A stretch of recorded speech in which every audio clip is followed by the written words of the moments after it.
Hi friends, welcome back to my channel. ಹೇಗಿದ್ದೀರಾ ಎಲ್ಲರೂ ಚೆನ್ನಾಗಿದ್ದೀರಾ ಅಂತ ಅಂದ್ಕೊಳ್ತೀನಿ. ಸೊ ಇವತ್ತು ನಾನು ಮಂಗಳವಾರದ ಬ್ಲಾಗ್ನ ನಿಮ್ಮ ಜೊತೆ ಶೇರ್ ಮಾಡ್ಕೊಳ್ತಾ ಇದ್ದೀನಿ. ಪಾಪು ಬೆಳಗ್ಗೆನೇ ಬೇಗ ಎದ್ದು ಯಾಕೋ ಸ್ವಲ್ಪ ಜಾಸ್ತಿ ಅಳ್ತಿದ್ಲು. ಅವಳೊಂದು ಸ್ವಲ್ಪ ಬೇಗ ಎದ್ದರೆ ಅಲ್ಲ ಆಟ ಆಡಿಕೊಂಡು ಚೆನ್ನಾಗಿರ್ತಾಳೆ, ಬಟ್ ಇವತ್ತು ಯಾಕೋ ಒಂದು ಸ್ವಲ್ಪ ಜಾಸ್ತಿ ಅಳ್ತಿದ್ಲು ಅಂತ ಅಂದ್ಬಿಟ್ಟು ಜೀವನ ಎತ್ಕೊಂಡು ಸಮಾಧಾನ ಮಾಡ್ತಾಯಿದ್ರು. ಇನ್ನೂ ಒಂದಷ್ಟು ಸಮಾಧಾನ ಮಾಡೋಷ್ಟು ಮಾಡಿದ್ರು. ಆಮೇಲೆ ಅವ್ರಿಗೂ ಕೂಡ ಆಫೀಸಿಗೆ ಟೈಮ್ ಆಯಿತು. ಸರಿ ಕೊಡಿ ಅಂತ ಅಂದ್ಬಿಟ್ಟು ನಾನೇ ಪಾಪುನ ಎತ್ಕೊಂಡು ಒಂದು ಸ್ವಲ್ಪ ಫೀಡ್ ಮಾಡಿಸಿ ಆಮೇಲೆ ಸಮಾಧಾನ ಮಾಡ್ತಾಯಿದ್ದೆ. ಆಮೇಲೆ ಜೀವನ ಆಫೀಸ್ಗೆ ಹೋಗೋ ಟೈಮಲ್ಲಿ ಪಾಪುನ ಎತ್ಕೊಂಡು ಮುದ್ದಾಡಿಕೊಂಡು ಆಮೇಲೆ ಕೊಟ್ಬಿಟ್ಟು ಹೋದರು. ಇನ್ನು ಅವರು ಆಫೀಸಿಗೆ ಹೋದ್ಮೇಲೆ ನಾನು ಕೂಡ ಟಿ ವಿನಲ್ಲಿ ದೇವರ ಸ್ತೋತ್ರ ಎಲ್ಲ ಹಾಕ್ಕೊಂಡು ಕೇಳಿಸ್ಕೊಳ್ತಾ ಇರ್ತೀನಿ. ಜೊತೆಗೆ ಪಾಪುನೂ ಕೂಡ ಎದ್ದಿರ್ತಾಳೆ ಅಲ್ವಾ, ಅವಳು ಕೂಡ ಕೇಳ್ದಂಗೆ ಆಗುತ್ತೆ ಅಂತ ಅಂದ್ಬಿಟ್ಟು ಯೂಶ್ವಲಾಗಿ ಬೆಳಗ್ಗೆ ಎದ್ದಿದ ತಕ್ಷಣ ದೇವ್ರ ಸಾಂಗ್ಸ್ನ ಹಾಕಿರ್ತೀನಿ ಟಿ ವಿನಲ್ಲಿ.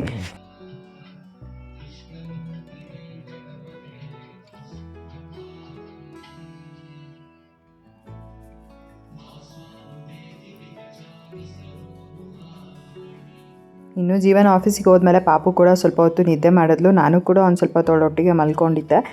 ಒಂದು 8:30 9 ಗಂಟೆ ಹಾಗೆ ಎಚ್ಚರಿಕೆ ಆಯಿತು. ಅದಾದಮೇಲೆ ಪಾಪುನ ಎತ್ಕೊಂಡು ಇವಾಗ ಸ್ವಲ್ಪ ಮೇಲ್ಗಡೆ ಬಿಸಿಲು ತೋರಿಸೋಣ ಅಂತ ಅಂದ್ಕೊಂಡು ಬಂದ್ವಿ. ನೋಡಿದ್ರೆ ಹೆವಿ ಗಾಳಿ ಇತ್ತು. ನಾವು ಕೂಡ ಜಾಸ್ತಿ ಹೊತ್ತು ಈ ಥರ ಗಾಳಿನಲ್ಲಿ ಪಾಪುನ ಇಟ್ಕೊಳ್ಳೋಕ್ಕಾಗಲ್ವಲ್ಲ, ಹಾಗಾಗಿ ಒಂದು ಸ್ವಲ್ಪ ಮೈ ಬಿಸಿ ಆಗ್ತಾಯಿದ್ದಂಗೆ ಪಾಪುಗೆ ಆಮೇಲೆ ಕೆಳಗಡೆ ಕರ್ಕೊಂಡು ಹೊರಟೋಗ್ಬಿಡ್ತೀವಿ. ಆಮೇಲೆ ಕೆಳಗಡೆ ಹೋಗೋಣ ಅನ್ನೋಷ್ಟೊತ್ತಿಗೆ ಒಂದು ಸ್ವಲ್ಪ ಗಾಳಿ ಕೂಡ ಕಡಿಮೆ ಆಯಿತು. ಸರಿ ಇನ್ನೊಂದು 10 ನಿಮಿಷ ಇಟ್ಕೊಂಡಿರೋಣ ಬಿಡಮ್ಮ ಅಂತ ನಮ್ಮ ಅಜ್ಜಿ ಇಟ್ಕೊಂಡಿದ್ದಾರೆ ಚೇರ್ ಮೇಲೆ ಈ ರೀತಿ. ಮತ್ತು ಯಾಕೆ ಪಾಪುಗೆ ಬಿಸಿಲು ತೋರಿಸ್ತಾ ಇರೋದು ಅಂತ ಅಂದರೆ, ಪಾಪುಗೆ ಜಾಂಡಿಸ್ ಬಂದುಬಿಟ್ಟು 9.9 ಇತ್ತು. ಹಾಗಾಗಿ ಸ್ವಲ್ಪ ಬಿಸಿಲು ತೋರಿಸಲೇಬೇಕು ಅಂತ ಹೇಳಿದರು. ಹಾಗಾಗಿ ಪಾಪುಗೆ ಬಿಸಿಲನ್ನು ತೋರಿಸ್ತಾ ಇದ್ದೀವಿ. ಇನ್ನು ನಮ್ಮ ಅಮ್ಮನೂ ಕೂಡ ತಿಂಡಿ ಮಾಡಿಟ್ಬಿಟ್ಟು ಆಮೇಲೆ ನನಗೂ ಕೂಡ ಗಂಜಿ ಮಾಡಿಬಿಟ್ಟು ತೊಗೊಂಡು ಬಂದು ಕೊಟ್ಟರು. ಯೂಶ್ವಲಾಗಿ ಬೆಳಗ್ಗೆ ಒಂದು ಗ್ಲಾಸ್ ಕಾಫಿ ಕುಡಿದಿದ್ದಾದಮೇಲೆ ನಾನು ಗಂಜಿನ ಕುಡಿತೀನಿ. ಬೆಳಗಿನ ತಿಂಡಿ ನನಗಿದೆ ಅಂತಲೇ ಹೇಳ್ಬೋದು ಗಂಜಿ. ಮತ್ತು ನನಗೂ ಕೂಡ ಒಂದು ಸ್ವಲ್ಪ ವೆಯ್ಟ್ ಲಾಸ್ ಆಗೋದಕ್ಕೆ ಆಗಿರ್ಬೋದು. ಅದಾದಮೇಲೆ ಇದು ಸೊಂಟಕ್ಕೆ ಬಲ ಕೂಡ ಅಂತೆ ರವೆ ಗಂಜಿ. ಸೊ ಹಾಗಾಗಿ ಬೆಳಗ್ಗೆ ಹೊತ್ತು ಯೂಶ್ವಲಾಗಿ ನಾನು ರವೆ ಗಂಜಿನೇ ಕುಡಿತೀನಿ. ಸೊ ಈ ರೀತಿಯಾಗಿರುತ್ತೆ ನನ್ನ ಮಾರ್ನಿಂಗ್ ಬ್ರೇಕ್ಫಾಸ್ಟ್. ಸ್ಟಾರ್ಟಿಂಗಲ್ಲಿ ಒಂದು ಗ್ಲಾಸ್ ಕಾಫಿ ಕುಡಿದಿದ್ದಾದಮೇಲೆ ನಾನು ಗಂಜಿ ಕುಡಿತಾ ಇದ್ದೆ. ಬಟ್ ಆಮೇಲೆ ನನಗೊಂದು ಸ್ವಲ್ಪ ಅದು ಯಾಕೋ ಸರಿ ಇಲ್ಲ ಅಂತ ಅನ್ನಿಸ್ತಿತ್ತು. ಯಾಕಂದರೆ ಬೆಳಗ್ಗೆ ಹೊತ್ತು ಖಾಲಿ ಹೊಟ್ಟೆಲಿ ನಾನು ಕಾಫಿ ಕುಡಿಯೋದ್ರಿಂದ ನನಗೆ ಯಾಕೋ ಒಂದು ಸ್ವಲ್ಪ ಗ್ಯಾಸ್ಟ್ರಿಕ್ ಫೀಲ್ ಆಗ್ತಾಯಿತ್ತು. ಹಾಗಾಗಿ ನಾನು ಫಸ್ಟು ಒಂದು ಗ್ಲಾಸ್ ಗಂಜಿನ ಕುಡಿದ್ಬಿಡ್ತೀನಿ. ಆಮೇಲೆ ಒಂದು 10:30 ಹಾಗೆ ಕಾಫಿನ ಮಾಡಿಸ್ಕೊಂಡು ಕಾಫಿ ಕುಡಿತೀನಿ. ಇನ್ನು ಪಾಪುಗೆ ಫೀಡ್ ಮಾಡಿಸೋಣ ಅಂತ ಅಂದ್ಬಿಟ್ಟು ಎತ್ಕೊಂಡೆ. ಬಟ್ ಅವಳಿಗೆ ಯಾಕೋ ಒಂದು ಸ್ವಲ್ಪ ಅನ್ಈಸಿ ಫೀಲ್ ಆಯಿತು ಅಂತ ಅನಿಸುತ್ತೆ. ನೋಡಿದ್ರೆ ಎಲ್ಲನೂ ಕೂಡ ಕಕ್ಕೊಂಡ್ಬಿಟ್ಟಿದ್ಲು. ಆಮೇಲೆ ಮತ್ತೆ ನಾನು ಡ್ರೆಸ್ ಚೇಂಜ್ ಮಾಡಿ ಆಮೇಲೆ ಇವಾಗ ಸಾಕ್ಸ್ನ ಹಾಕೊಳ್ತಾ ಇದ್ದೀನಿ. ಅಮ್ಮನೇ ಅಂತೂ ಹೆವಿ ಚಳಿ ಇರುತ್ತೆ ಅಂತಲೇ ಹೇಳ್ಬೋದು. ಅದರಲ್ಲೂ ಡಿಸೆಂಬರ್ ಮಂತಲ್ಲಂತೂ ಫುಲ್ಲು ಕೋಲ್ಡಾಗೇ ಇರುತ್ತೆ. ಯಾಕಂದರೆ ಹೋದ ವರ್ಷ ನಾವು ಈ ಮನೆಗೆ ಬಂದಾಗ ಜಸ್ಟ್ 1 ಮಂತ್ ಆಗಿತ್ತು ಅಷ್ಟೇ. ಆವಾಗ ಮಾಮೂಲಿ ನಮ್ಮ ಮನೆಗೆ ಇರೋದೇ ಹೀಗೆ, ಯಾಕಂದರೆ ಕ್ಯೂರಿಂಗ್ ಎಲ್ಲ ಮಾಡಿರ್ತೀವಿ.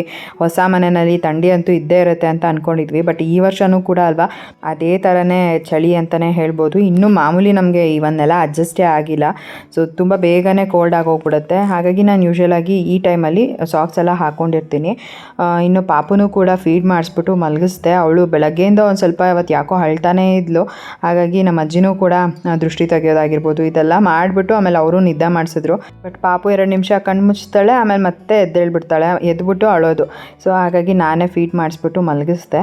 ಇವಾಗ ಸ್ವಲ್ಪ ಮಲ್ಕೊಂಡಿದ್ದಾಳಲ್ಲ, ನಾನು ಕೂಡ ಅಲ್ಲಿ ಇಲ್ಲಿ ಏನಾದರೂ ಅಪ್ಪು ಐಟಮ್ಸ್ ಎಲ್ಲ ಇಟ್ಟಿರ್ತಾನೆ, ಅಂದರೆ ಬೆಡ್ ಮೇಲೆ ಯೂಶ್ವಲಾಗಿ ಅವ್ನು ಟಾಯ್ಸ್ ಎಲ್ಲ ತೊಗೊಂಬಂದು ಇಲ್ಲೇ ಆಟ ಆಡ್ಕೊಂಡು ಕುತ್ಕೊಂಡ್ಬಿಡ್ತಿದ್ದ. ಹಾಗಾಗಿ ನಾನು ಅದನ್ನೆಲ್ಲ ಕ್ಲೀನ್ ಮಾಡೋಣ ಅಂತ ಅಂದ್ಬಿಟ್ಟು ಮಾಡ್ತಾಯಿದ್ದೆ. ಇನ್ನು ನಮ್ಮಮ್ಮ ಕೆಳಗಡೆ ಎಲ್ಲ ಕಸ ಗುಡಿಸ್ಕೊಂಡು ಬರ್ತಿದ್ರು. ಹಾಗಾಗಿ ನಾನು ಅಂದೆ, ಮಮ್ಮಿ ಇಲ್ಲೆಲ್ಲ ರೂಮ್ ಕ್ಲೀನ್ ಮಾಡಿಕೊಟ್ಬಿಡ್ತೀನಿ, 2 ರೂಮನ್ನು ಕೂಡ ನೀಟಾಗಿ ಕಸ ಗುಡಿಸ್ಕೊಂಡು ಒರೆಸ್ಕೊಂಡ್ಬಿಟ್ರೆ ಆಗುತ್ತೆ ಅಂತ. ನನ್ನ ತಮ್ಮನೂ ಕೂಡ ಇವಾಗ ಏನಾದರೂ ಎಕ್ಸಾಮ್ ಎಲ್ಲ ಮುಗ್ದಿದ್ದಾಗ ಮನೇಲಿ ಇರ್ತಾನೆ ಅಲ್ವಾ, ಅವನು ಕೂಡ ಏನಾದರೂ ಹೆಲ್ಪ್ ಮಾಡಿಕೊಡ್ತಾನೆ. ನಾನು ಕೂಡ ಆದಷ್ಟು ಎಲ್ಲ ಕೆಲಸಗಳನ್ನ ಮಾಡಿಕೊಡ್ತೀನಿ. ಸೊ ನೋಡ್ಬೋದು, ಈಗ ಆಲ್ಮೋಸ್ಟ್ ಮೆಡಿಸನ್ಸ್ ಆಗಿರ್ಬೋದು ಎಲ್ಲನೂ ಕೂಡ ಒಂದು ಸೈಡಲ್ಲಿ ಎತ್ತಿಟ್ಟೆ. ಅದಾದಮೇಲೆ ಪಾಪುದು ಬಟ್ಟೆಗಳಾಗಿರ್ಬೋದು ಅದನ್ನೆಲ್ಲ ಫೋಲ್ಡ್ ಮಾಡಿ ಎತ್ತಿಟ್ಕೊಂಡೆ. ಈಗ ಸ್ವಲ್ಪ ಹೊತ್ತು ಮಲ್ಕೊಳ್ಳೋಣ ಅಂತ ಅಂದ್ಬಿಟ್ಟು ಕಟನ್ಸ್ ಎಲ್ಲ ಕ್ಲೋಸ್ ಮಾಡ್ತಾಯಿದ್ದೀನಿ. ಸೊ ನಾನು ಕೂಡ ಇವಾಗ ಒಂದು ಸ್ವಲ್ಪ ಹೊತ್ತು ಮಲ್ಕೊಂಡ್ರೆ ಪಾಪು ಎದ್ದೊಳ್ಳೋ ಅಷ್ಟೊತ್ತಿಗೆ ನನಗೂ ಕೂಡ 1 ಅವರ್ ನಿದ್ದೆ ಆಗುತ್ತೆ ಅಂತ. ರೂಮೆಲ್ಲ ಕ್ಲೀನ್ ಮಾಡ್ಕೋಬೇಕಾಗಿತ್ತು. ಅಲ್ಲಿ ಸ್ವಲ್ಪ ಎಲ್ಲ ಕ್ಲೀನ್ ಮಾಡಿಕೊಂಡ್ರೆ ನನಗೂ ಕೂಡ ಆರಾಮ ಅಂತ ಅನಿಸುತ್ತೆ. ಇನ್ನು ನಮ್ಮಮ್ಮ ಇವಾಗ ಅಲ್ಲಿ ಹೋಗಿದ್ದಾರೆ ನಮ್ಮಮ್ಮನ ಮನೆಗೆ. ಅಲ್ಲಿ ಹೋಗಿ ಒಂದು ಸ್ವಲ್ಪ ಕ್ಲೀನ್ ಎಲ್ಲ ಮಾಡ್ಬಿಟ್ಟು ಬರ್ತೀನಿ ಅಂತ ಅಂದ್ಬಿಟ್ಟು ತಿಂಡಿ ತಿನ್ಕೊಂಡು ಹೋದರು. ಇನ್ನು ನಮ್ಮ ಅಜ್ಜಿ ಕೆಳಗಡೆ ಇದ್ದಾರೆ, ಪಾತ್ರೆ ಏನೋ ತೊಳಿತಾ ಇರಬೇಕು ಅಂತ ಅಂದ್ಕೊಳ್ತೀನಿ. ಇನ್ನು ಅಪ್ಪು ಟಿ ವಿ ನೋಡ್ತಾ ಇದ್ದಾನೆ. ಸೊ ಒಬ್ಬೊಬ್ಬರು ಒಂದೊಂದು ಕೆಲಸದಲ್ಲಿ ಬ್ಯುಸಿ ಇದ್ದಾರೆ. ನಂದು ಕೂಡ ತಿಂಡಿ ಆಯಿತು. ಬೆಳಗ್ಗೆ ಕಾಫಿ ಕುಡಿದಿದ್ದು 1 ಅವರ್ ಆದಮೇಲೆ ತಿಂಡಿ ತಿನ್ಕೊಂಡ್ಬಿಡ್ತೀನಿ. ಅದಾದಮೇಲೆ ವಿಡಿಯೋ ಎಡಿಟ್ ಮಾಡೋದಿತ್ತು ನಂದು. ಇವತ್ತು ಲೈವ್ ಹೋಗಬೇಕಾಗಿತ್ತು ಡೆಲಿವರಿ ವ್ಲಾಗ್. ಸೊ ಅದು ಕೂಡ ಲೈವ್ ಮಾಡಿದ್ದಾಯಿತು. ನಾನು ಮೊನ್ನೆಯಿಂದ ಎಡಿಟ್ ಮಾಡ್ತಾಯಿದ್ದೆ ಅದನ್ನು. ವಿಡಿಯೋ ಬಂದುಬಿಟ್ಟು ನನ್ನ ತಂಗಿನೂ ಮಾಡಿದ್ಲು, ಜೀವನ್ ಕೂಡ ಮಾಡಿದರು. ಆಮೇಲೆ ನನ್ನ ಮೊಬೈಲಲ್ಲಿ ಕೂಡ ಒಂದಷ್ಟು ರೆಕಾರ್ಡ್ ಎಲ್ಲ ಮಾಡಿದರು. ಎಲ್ಲ ಮೊಬೈಲಲ್ಲೂ ತೊಗೊಂಡು ಅದನ್ನು ಎಡಿಟ್ ಮಾಡೋ ಹೊತ್ತಿಗೆ ನನಗೆ 2 ದಿನವೇ ಬೇಕಾಯಿತು. ಇವಾಗ ಒಂದು ಸ್ವಲ್ಪ ಜಾಸ್ತಿ ಎಡಿಟಿಂಗಿಗೆ ಟೈಮ್ ತೊಗೋತಾ ಇದೆ ನನಗೆ. ಪಾಪನೂ ಇರ್ತಾಳಲ್ವ, ಅವಳು ಎದ್ದೇಳ್ಬಿಡ್ತಾಳೆ. ಆಮೇಲೆ ನನಗೆ ಎಡಿಟೇ ಮಾಡೋಕ್ಕಾಗಲ್ಲ. ಸೊ ಆ ಥರ ನೋಡ್ಕೊಂಡು ಒಂದು ಸ್ವಲ್ಪ ಟೈಮ್ ತೊಗೊಂಡೆ ಎಡಿಟ್ ಮಾಡಿದೆ. ಈಗ ಫೈನಲಿ ವಿಡಿಯೋ ಲೈವ್ ಆಗಿದೆ. ತುಂಬ ಜನ ಕಂಗ್ರ್ಯಾಚುಲೇಷನ್ಸ್ ಅಂತ ಹೇಳ್ತಿದ್ದೀರಾ. ತುಂಬಾ ಖುಷಿ ಆಯಿತು. ನಿಮ್ಮೆಲ್ಲರ ಕಮೆಂಟ್ಸ್ ಎಲ್ಲ ನೋಡಿ ತುಂಬ ಖುಷಿ ಆಯಿತು.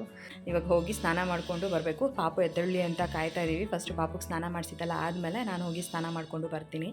ಅದಾದಮೇಲೆ ನಮ್ಮಮ್ಮನೂ ಕೂಡ ಬಂದು ಅಡುಗೆ ಎಲ್ಲ ಮಾಡ್ತಾರೆ. ಇವಾಗ ಇನ್ನೂ ಟೈಮ್ 12 ಗಂಟೆ ಅಲ್ವಾ. ಸೊ ಬಂದು ಅಡುಗೆ ಎಲ್ಲ ಮಾಡಿಬಿಟ್ಟು ಆಮೇಲೆ ಮಧ್ಯಾಹ್ನಕ್ಕೆ ಊಟ ಕೊಡ್ತಾರೆ. ಸ್ವಲ್ಪ ಬೇಗನೆ ಮಾಡ್ಬೋದಾಗಿತ್ತು. ಇವಾಗ ಚಳಿ ಇರೋದ್ರಿಂದ ಬೇಗ ಅಂತೂ ನಿಜವಾಗ್ಲೂ ಆಗೋಲ್ಲ. ಯಾಕಂದರೆ ಚಳಿನಲ್ಲಿ ಅದೊಂಥರ ಸ್ನಾನ ಮಾಡ್ಕೊಂಬಂದರೆ ಶೀತ ಗೀತ ಆಗಿಬಿಟ್ರೆ ಆಮೇಲೆ ಸುಮ್ಮನೆ ಕಷ್ಟ ಅಂತ ಅಂದ್ಬಿಟ್ಟು ಒಂದು ಮಧ್ಯಾಹ್ನದ ಮೇಲೆ ಸ್ನಾನ ಮಾಡೋಣ ಅಂತ ಅಂದ್ಕೊಂಡು ಡಿಲೇ ಮಾಡಿಕೊಂಡು ಬರ್ತೀನಿ. ಒಂದು 12 ಗಂಟೆ 1 ಗಂಟೆ ಹಂಗೆ ಸ್ನಾನ ಮಾಡಿದ್ರೆ ಆಮೇಲೆ ನನಗೂ ಕೂಡ ಏನೂ ಶೀತ ಆಗೋಲ್ಲ, ಪಾಪುಗೂ ಏನೂ ಶೀತ ಆಗೋಲ್ಲ ಅನ್ನೋದು ಒಂದು ರೀಸನು ಅಷ್ಟೇ. ಸೊ ನೋಡೋಣ, ಪಾಪು ಎದ್ದೇಳಿ ಆಮೇಲೆ ಸ್ನಾನ ಮಾಡಿಸ್ತಾರೆ ನಮ್ಮ ಅಜ್ಜಿ. ನಮ್ಮಮ್ಮನೂ ಬರಬೇಕಲ್ವ, ಹಾಗಾಗಿ ವೆಯ್ಟಿಂಗ್. ಸೊ ಅಪ್ಪು ಕೆಳಗಡೆ ಕೂತ್ಕೊಂಡು ಟಿ ವಿ ನೋಡ್ತಾ ಇದ್ದಾನೆ. ಇನ್ನು ನಾನು ಕೂಡ ಬೆಳಗ್ಗೆ ಐ ಥಿಂಕ್ 8:30ಗೆ ನಾನು ಎದ್ದಿದ್ದು. ಅಪ್ಪನೂ ನೈಟ್ ಎದ್ದೇಳ್ತಾ ಇರ್ತಾಳೆ. ಸೊ ನೈಟ್ ಸರಿಗೆ ನಿದ್ದೆನೇ ಆಗ್ತಾಯಿಲ್ಲ. ಹಾಗಾಗಿ ನನಗೆ ಯಾವಾಗ ಅವಳು ಎದ್ದೇಳ್ತಾಳೆ ಬೆಳಗ್ಗೆ ಹೊತ್ತು ಅದೇ ಟೈಮ್ಗೆ ನಾನು ಎದ್ದೇಳ್ತೀನಿ. ಮತ್ತು ಇವಾಗ ಹೇಗಿದ್ದೀರಾ, ಸ್ಟಿಚೆಲ್ಲ ರಿಕವರ್ ಆಯಿತಾ ಅಂತಲೂ ಕೂಡ ಕೇಳ್ತಾಯಿದ್ರಿ. ಸೊ ನನಗೂ ಒಂದು ಸ್ವಲ್ಪ ಪೇಯ್ನ್ ಎಲ್ಲ ಹಾಗೇ ಇದೆ. ಒಂದು ಸ್ವಲ್ಪ ಪರವಾಗಿಲ್ಲ, ಮುಂಚೆ ಕಂಪೇರ್ ಮಾಡಿದ್ರೆ ಈಗ ಒಂದು ಸ್ವಲ್ಪ ನಾನೇ ಬೆಡ್ಡಿಂದ ಎದ್ದು ವಾಕ್ ಮಾಡ್ತೀನಿ. ಫಸ್ಟ್ ನಂಗೆ ಅದು ಆಗ್ತಾಯಿರಲಿಲ್ಲ, ತುಂಬಾ ಕಷ್ಟ ಆಗ್ತಿತ್ತು. ಲೈಕ್ ಸೈಡಿಗೆ ತಿರ್ಕೊಂಡು ಎದ್ದೇಳೋದಕ್ಕೇ ತುಂಬ ಕಷ್ಟ ಆಗ್ತಿತ್ತು ನನಗೆ. ಸ್ಟ್ರೈಟಾಗಿ ಮಲ್ಕೊಂಡಿದ್ರೆ ಓಕೆ ಹಂಗೆ ಇರ್ತೀನಿ, ಸೈಡಿಗೆ ತಿರ್ಕೊಂಡು ಮಲ್ಕೊಳ್ಳೋಕ್ಕೂ ಕೂಡ ಆಗ್ತಿರ್ಲಿಲ್ಲ, ತುಂಬ ಪೇಯ್ನ್ ಆಗೋದು. ಬಟ್ ಈಗ ಸ್ವಲ್ಪ ಪರವಾಗಿಲ್ಲ. ನಾಳೆ ಹೋಗಬೇಕು ಹಾಸ್ಪಿಟಲಿಗೆ, ಅದೇನೋ ಸ್ಟಿಚ್ ರಿಮೂವ್ ಮಾಡ್ತಾರಂತೆ. ಸೊ ಹೋಗಿ ಡಾಕ್ಟರ್ ಕನ್ಸಲ್ಟ್ ಮಾಡ್ಕೊಂಡು ಬರಬೇಕು. ಇನ್ನು ಸದ್ಯಕ್ಕೆ ಈ ರೀತಿಯಾಗಿ ಇದೆ. ನಮ್ಮ ಮನೆಯಲ್ಲಿ ಬಾಣಂತಿ ಮನೆ ಕೆಲಸಗಳೆಲ್ಲ ಈ ರೀತಿಯೆಲ್ಲ ಮಾಡಿಕೊಂಡು, ಅಲ್ಲೂ ಕೂಡ ನಮ್ಮಮ್ಮ ನೋಡಿಕೊಂಡು ಇಲ್ಲೂ ಬಂದು ಇಲ್ಲೂ ಮಾಡಿಕೊಟ್ಟು ಪಾಪ ನನಗೆ ಎಲ್ಲನೂ ಮಾಡ್ತಾಯಿದ್ದಾರೆ. ನೋಡೋಣ ಇನ್ನೂ ಯಾವ ರೀತಿ ಆಗುತ್ತೆ ಏನು ಅಂತ. ಅದಕ್ಕೆ ಇವಾಗ ನಾನು ಮಲ್ಕೊಳ್ತೀನಿ. ಬೆಳಗ್ಗೆ ಎದ್ದಿದ್ದು ಬೆಳಗ್ಗೆಯಿಂದ ಕೂತ್ಕೊಂಡೇ ಇದ್ದೀನಿ. ಒಂಥರ ಬ್ಯಾಕ್ ಪೇನ್ ಆಗ್ತಾಯಿದೆ. ವಿಡಿಯೋ ಲೈವ್ ಆದಮೇಲೆ ನಿಮ್ಮೆಲ್ಲರ ಕಮೆಂಟ್ಸ್ ನೋಡಿಕೊಂಡು ಅದಕ್ಕೆ ರಿಪ್ಲೈ ಮಾಡ್ಕೊಂಡು ಕೂತಿದ್ದೆ ಆಯಿತು. ಇವಾಗ ಒಂದು ಸ್ವಲ್ಪ ಹೊತ್ತು 1 ಅವರ್ ಮಲ್ಕೊತೀನಿ. ಅಷ್ಟೊತ್ತಿಗೆ ಪಾಪುನೇ ಇದ್ದರೆ ಆಮೇಲೆ ಹೋಗಿ ಸ್ನಾನ ಮಾಡಿಸೋದಕ್ಕೆ ಆಗುತ್ತೆ. ನಾನು ಸ್ನಾನ ಮಾಡಿಕೊಂಡು ಬರ್ತೀನಿ. ಇವಾಗ ನನಗೂ ಕೂಡ ರೆಸ್ಟ್ ಬೇಕಲ್ಲ, ಸ್ವಲ್ಪ ಆಗಲ್ಲ. ನನಗೂ ಜಾಸ್ತಿ ಹೊತ್ತು ಕೂತ್ಕೊಂಡಿದ್ರೆ ಇಲ್ಲಿ ಸ್ಪೈನಲ್ ಕಾರ್ಡ್ ಪೇಯ್ನ್ ಬಂದಂಗೆ ಆಗುತ್ತೆ, ಜೊತೆಗೆ ಹೆಡ್ಡೇಕ್ ಕೂಡ ಬಂದಂಗೆ ಆಗುತ್ತೆ. ಹಾಗಾಗಿ ಮಲ್ಕೊತೀನಿ. ಆಲ್ರೆಡಿ ಹೆಡ್ಡೇಕ್ ಆಗ್ತಿದೆ, ಮಲ್ಕೊಳ್ತೀನಿ. ಇನ್ನು ಮಧ್ಯಾಹ್ನ ಊಟಕ್ಕೆ ಬಂದುಬಿಟ್ಟು ಬಸ್ಸಾರು ಮತ್ತು ಸಬ್ಸಿಗೆ ಸೊಪ್ಪು ಪಲ್ಯ ಮಾಡಿಕೊಟ್ಟಿದ್ರು. ನನಗಂತೂ ಬೆಳಗ್ಗೆ ಒಂದು ಗ್ಲಾಸ್ ಗಂಜಿ ಕುಡ್ದಿರ್ತೀನಲ್ವ, ಮಧ್ಯಾಹ್ನ ಯಾವಾಗ ಊಟ ಕೊಡ್ತಾರೆ ಅನ್ನೋ ಥರನೇ ಅನ್ನಿಸ್ತಿರುತ್ತೆ. ಸೊ ಕೊಟ್ಟಿದ ತಕ್ಷಣ ಬೇಗ ಬಿಸಿ ಊಟನೇ ಮಾಡ್ಕೊಂಬಿಡ್ತೀನಿ. ಸೊ ಪಾಪು ಎದ್ಲು ಇವಾಗ ಸ್ನಾನಕ್ಕೆ ಕರ್ಕೊಂಡು ಹೋಗಿದ್ದಾರೆ. ನಾನು ಹೋಗಿ ಇವಾಗ ಸ್ನಾನ ಮಾಡಬೇಕು. ಟೈಮ್ ಆಗಲೇ ಊಟ ಮಾಡಿಕೊಂಡು ಇವಾಗ ಸ್ನಾನ ಮಾಡೋ ಹೊತ್ತಿಗೆ ಲೇಟೇ ಆಗೋಯ್ತು. ಇವತ್ತು ಸ್ವಲ್ಪ ಮೋಡ ಇತ್ತಲ್ಲ, ಹಾಗಾಗಿ ಸ್ವಲ್ಪ ಲೇಟಾಗೆ ಸ್ನಾನ ಮಾಡಿಸೋಣ ಅಂತ. ಆಮೇಲೆ ಮತ್ತೆ ಸುಮ್ಮನೆ ಕೋಲ್ಡ್ ಆದರೆ ಯಾಕೆ ಅಂತ ಅಂದ್ಬಿಟ್ಟು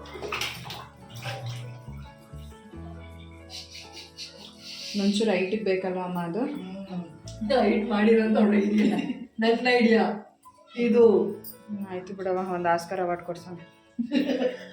ಕೊಡಿಸು. ನಮ್ಮ ಮನೇಲಿ ಒಂದೇ ಸ್ಟೂಲ್ ಇದ್ದಿದ್ದು, ಇನ್ನೊಂದು ಸ್ಟೂಲ್ ತೊಗೊಂಬರ್ಬೇಕಾಗಿತ್ತು. ನೋಡೋಣ, ಸಂಜೆ ಜೀವನ್ ಬರ್ತಾರಲ್ಲ ಅವ್ರಿಗೆ ಹೇಳ್ಬಿಟ್ಟು ಒಂದು ಸ್ಟೂಲ್ನ ತರಿಸ್ತೀನಿ. ಬೇಕಾದ್ರೆ ಸ್ವಲ್ಪ ಐಟ್ ಇರೋದು ಅಷ್ಟು. ಅದು ತುಂಬ ಹೈಟ್ ಆಗೋಗಲ್ವ ನೀವು ಕುತ್ಕೊಳ್ಳೋಕೆ? ಅಮ್ಮಂಗೆ ಎದಳಕ್ಕೂ ಈಸಿ ಆಯ್ತದೆ.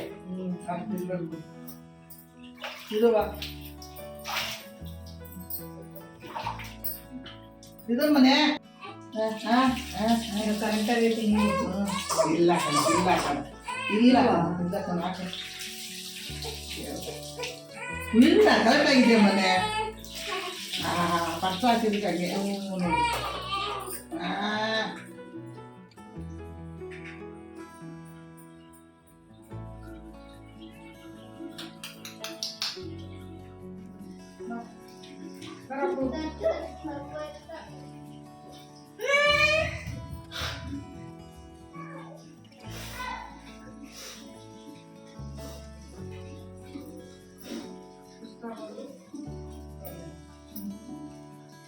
ಪ್ಯಾಂಪರ್ಸು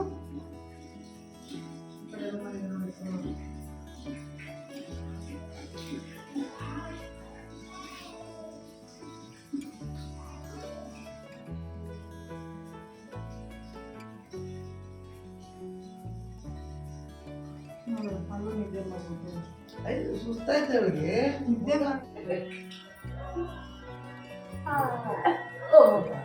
ಅವ್ಳು ಬಾಯಿ ಬಂದ್ರೆ ಕೂದಲಿಗೆ ಫಿದಾಗ್ಬಿಡು. ಈಗ ನಿಂದು ಹಂಗೆ ಇತ್ತಮ್ಮ ಕೂದಲು ಹಿಂಗೆ ನೈಸ್ ಬ್ಲ್ಯಾಕ್ ನಿಂದು ನೈಸ್ ಇರೋದು.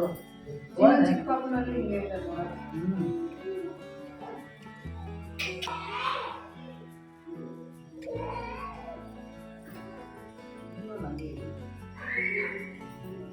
ಟೋಪಿ ತಗೊಂಡು ನಿಂಗೆ ಟೋಪಿ ಇದು ಲಕ್ಕಿದು ನಿಂದು ಅಣ್ಣಂದು ಇದು ಟೋಪಿ. ಅವನಿಗೆ ತಲೆನೇ ತುಳ್ತಾ ಇರ್ಲಿಲ್ಲ. ಅವಾಗೇ ತಲೆ ತುಳ್ತಿರ್ಲಿಲ್ಲ. ತಲೆನೇ ಜಾಸ್ತಿ. ಅದಕ್ಕೆಲ್ಲ ಗೊತ್ತಿಲ್ಲ. ಪಾಪದ ಸ್ನಾನ ಎಲ್ಲ ಆಯಿತು. ಪಾಪು ಸ್ನಾನ ಎಲ್ಲ ಆದಮೇಲೆ ನಾನೇ ಅವಳನ್ನ ರೆಡಿ ಮಾಡೋಣ ಅಂತ ಅಂದ್ಕೊಂಡೆ, ಬಟ್ ನನಗೆ ಆಗ್ತಾನೇ ಇರಲಿಲ್ಲ. ಆಮೇಲೆ ನಮ್ಮ ಅಜ್ಜಿ ಬಂದು ಪಾಪುನ ಎತ್ಕೊಂಡು ಮೈಯೆಲ್ಲ ಒರೆಸಿ ತಲೆಲ್ಲ ಒರೆಸಿ ಆಮೇಲೆ ಮೈಗೆ ಕ್ರೀಮೆಲ್ಲ ಹಾಕಿ ಇವಾಗ ಬೊಟ್ಟನ್ನು ಇಡ್ತಾಯಿದ್ದೀನಿ. ಸೊ ಈ ರೀತಿ ಅಂದರೆ ನನಗೆ ಇವಾಗ ತುಂಬ ಜನ ಹೇಳ್ತಿರ್ತೀರ, ನೀವು ತುಂಬ ಲಕ್ಕಿ, ಅಮ್ಮ ಅಜ್ಜಿ ಎಲ್ಲರೂ ಇದ್ದಾರೆ ನಿಮಗೆ ಬಾಣಂತನ ಮಾಡೋದಕ್ಕೆ ಅಂತ. ಬಟ್ ನಮ್ಮ ಅಜ್ಜಿ ಜಾಸ್ತಿ ದಿನ ಇರೋದಕ್ಕಾಗಲ್ಲ ಫ್ರೆಂಡ್ಸ್. ಅವರು ಕೂಡ ಬೇಗ ಮನೆಗೆ ಹೋಗಬೇಕು, ಒಂದು ವಾರ ಏನೋ ಇರ್ತಾರೆ ಅಷ್ಟೇನೆ. ಆಮೇಲೆ ಅವರು ಅವ್ರ ಮನೆಗೆ ಹೋಗಬೇಕಲ್ಲ, ಯಾಕಂದರೆ ನಮ್ಮ ತಾತನ ಕೂಡ ನೋಡ್ಕೋಬೇಕು. ಸೊ ಅವರು ಇವಾಗ ಒಂದು ವೀಕ್ ಅಷ್ಟೇ ಇರ್ತಾರೆ. ಅದಾದಮೇಲೆ ನಮ್ಮ ಅಜ್ಜಿನೂ ಕೂಡ ಅವ್ರ ಮನೆಗೆ ಹೋಗ್ತಾರೆ. ಆಮೇಲೆ ನಮ್ಮಮ್ಮ ಒಬ್ಬರೇ ನನ್ನನ್ನು ನೋಡ್ಕೋಬೇಕು. ಇವಾಗ ಪ್ರಿಯಾಂಕನೂ ಕೂಡ ನಮ್ಮ ಮನೆಗೆ ಬಂದಮೇಲೆ ಅಲ್ವಾ, ಇಬ್ಬರೂ ಕೂಡ ನೋಡ್ಕೊಬೇಕು. ಹೇಗೆ ಮ್ಯಾನೇಜ್ ಮಾಡ್ತಾರೆ ಅಂತ ಗೊತ್ತಿಲ್ಲ, ಬಟ್ ಆದಷ್ಟು ನಮ್ಮಮ್ಮ ಎಲ್ಲನೂ ಮ್ಯಾನೇಜ್ ಮಾಡ್ಕೊಳಕ್ಕಾಗಲಿ ಅಂತ ಅಂದ್ಬಿಟ್ಟು ನಾನು ಕೂಡ ಆದಷ್ಟು ನನ್ನ ಕೈಯಿಂದ ಏನು ಹೆಲ್ಪ್ ಮಾಡೋಕ್ಕಾಗತ್ತೆ ಅದನ್ನು ಮಾಡ್ಕೊತಾ ಇರ್ತೀನಿ. ಅಂದರೆ ಒಂದೇ ಕಡೆ ಕೂತ್ಕೊಂಡು ಬರೀ ನಮ್ಮ ಅಮ್ಮನೇ ಮಾಡಲಿ ಅಂತ ಅಂದ್ಬಿಟ್ಟು ನನಗೂ ಸುಮ್ಮನೆ ಇರೋದಕ್ಕಾಗಲ್ಲ. ಸೊ ನನ್ನ ಕೈಯಲ್ಲಿ ಎಷ್ಟಾಗುತ್ತೋ ಅಷ್ಟು ಸಹಾಯ ನಾನು ಮಾಡ್ಕೊತಾ ಇರ್ತೀನಿ.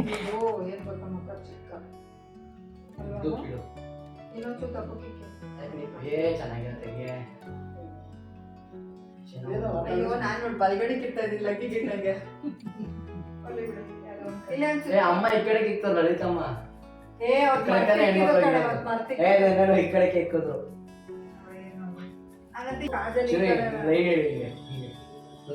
ಅವಳು ಕಾಂಜಲಿ ಕೇಳಲ್ವಾ ಅದಕ್ಕೆ ಹೋಗ್ಬೇಕು.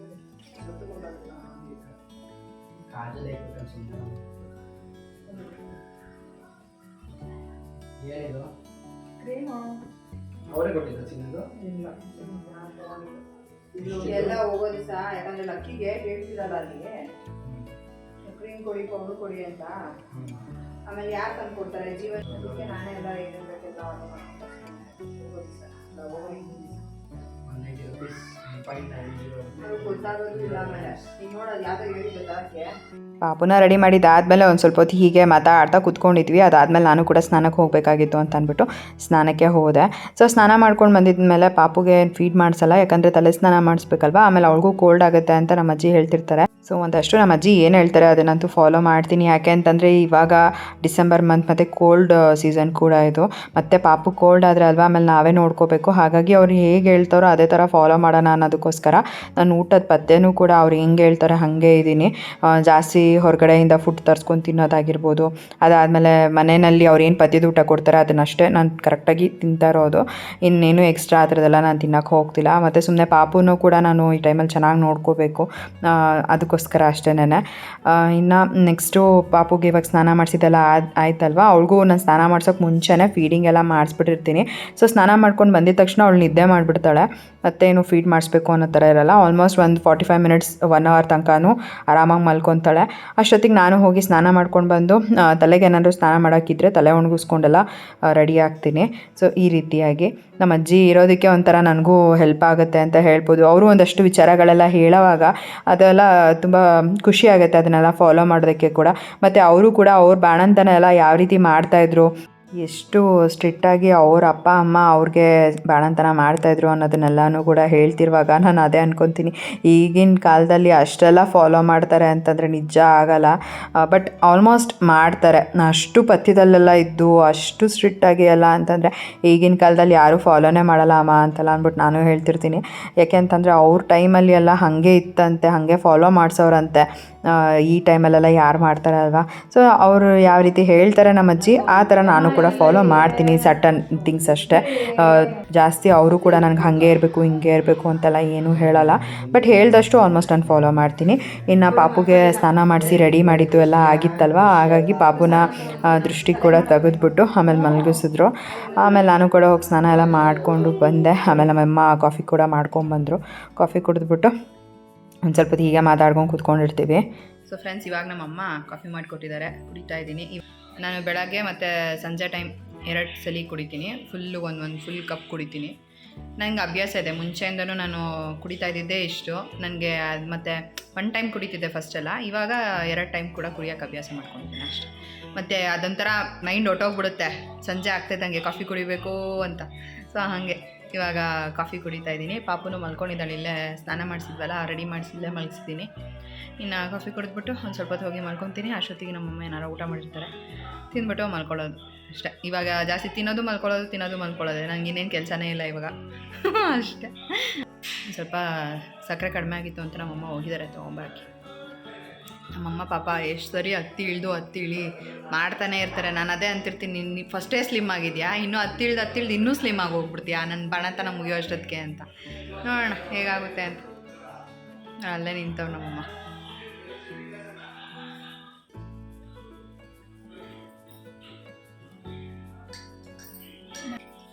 ಹೇಗಿದೆ ಮಮ್ಮಿ ಬಾಣಂತನ? ಹೆಂಗೆ ಮಾಡ್ತಿದ್ಯಾ? ಮಾಡ್ತಾ ಇದ್ದೀನಿ.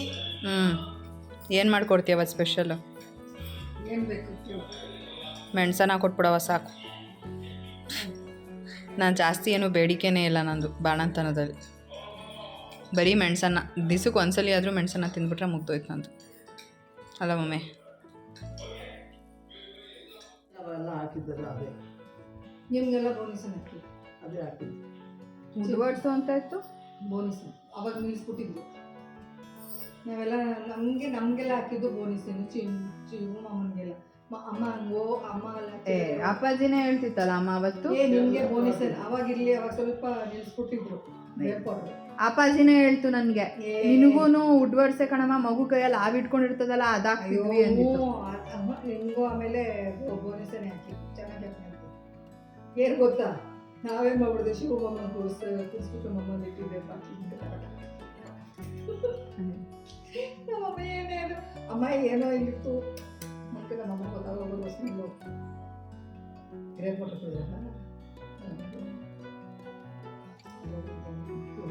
ಅದಕ್ಕೂ ಚೆನ್ನಾಗಿತ್ತು ಮಕ್ಕಳಿಗೆ ಏನು ತೊಂದರೆ. ಅದರಲ್ಲಿ ಅಕ್ಷತಾ ಹೇಳಿದ್ರು, ಅದರಲ್ಲಿ ಎಷ್ಟೋ % ಆಲ್ಕೋಹಾಲ್ ಮಿಕ್ಸ್ ಮಾಡಿರ್ತಾರಂತೆ.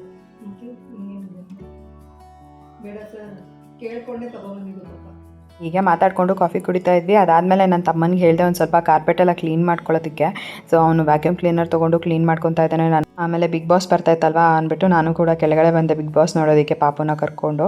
ಸೊ ಇಷ್ಟೇ ಫ್ರೆಂಡ್ಸ್, ಇವತ್ತಿನ ಈ ಒಂದು ವಿಡಿಯೋನ ಕೂಡ ನಾನು ಇಲ್ಲಿಗೆ ಎಂಡ್ ಮಾಡ್ತೀನಿ. ಇವತ್ತಿನ ಈ ಒಂದು ವಿಡಿಯೋ ನಿಮ್ಗೆ ಇಷ್ಟ ಆಗಿದ್ದರೆ ಲೈಕ್ ಮಾಡಿ, ಕಮೆಂಟ್ ಮಾಡಿ, ಶೇರ್ ಮಾಡಿ. ಇನ್ನೂ ಯಾರು ನನ್ನ ಯೂಟ್ಯೂಬ್ ಚಾನಲ್ನ ಸಬ್ಸ್ಕ್ರೈಬ್ ಮಾಡ್ಕೊಳ್ದಲ್ಲೇ ನೋಡ್ತಾ ಇದ್ದೀರಾ, ದಯವಿಟ್ಟು ನನ್ನ ಯೂಟ್ಯೂಬ್ ಚಾನಲ್ನ ಸಬ್ಸ್ಕ್ರೈಬ್ ಮಾಡಿಕೊಂಡು ನೋಡಿ. ಸಿಗೋಣ ಮುಂದಿನ ವಿಡಿಯೋನಲ್ಲಿ. Thanks for watching. ಬಾಯ್.